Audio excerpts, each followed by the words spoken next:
Good afternoon, Chairman Turner and other distinguished members of this committee. My name is Judge Shepard. I am a policy analyst at the Texas Public Policy Foundation, and I am here to testify in support of House Bill 1952. Before I get started, I will clarify Judge is a name and not a title, so that has caused some confusion in the past. However, that being said, House Bill 1952 seeks to democratize the board of directors of appraisal districts.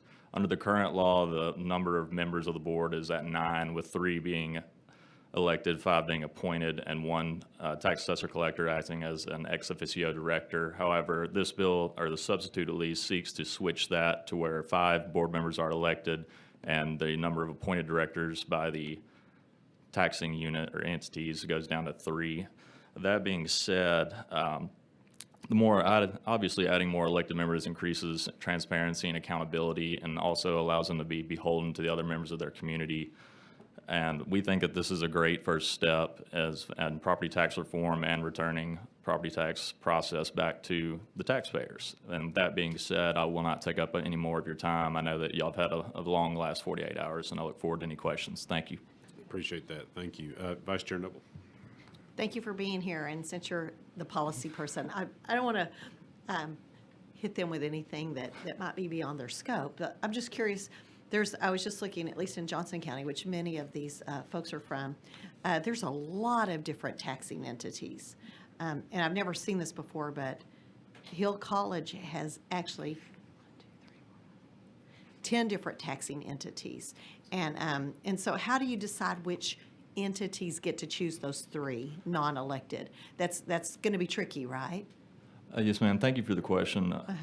As far as my understanding at the current moment is that all of these taxing units kind of all get together and select who are they going to appoint, and they vote on that by resolution, I believe. However, I'm not 100% sure. I would love to get back with your office and get you that answer as quickly as I can. Great. Thank you. I have a couple questions.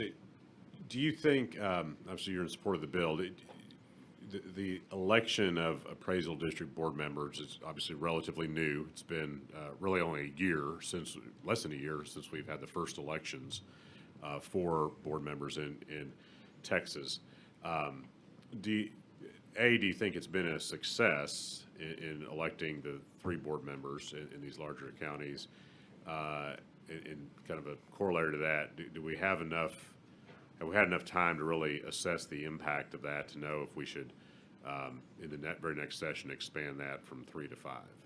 Yes, sir. Thank you for the question, Chairman. As far as that, I will say I've just got back over to Texas in November, and so I do know that this is a really recent thing. And as you are saying, it is right to see how this will play out. However, since that door has been opened to elections, I believe that it's in the best interest of all taxpayers if the majority of the board of directors is an elected position. That would create a little bit more transparency and would kind of bring back the process that they are beholden to their taxpayers. But as far, am I missing any answering any of the question? No, I just don't know if we have enough of a sample size or enough experience with this election of board members to know, how it's working so far.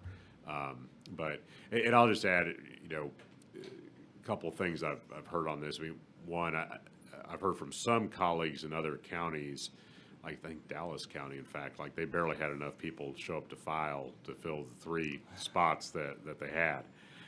So I think there is some question about, it sounds like clearly in Johnson County there's plenty of interest in running for these spots, but that may not be the case everywhere.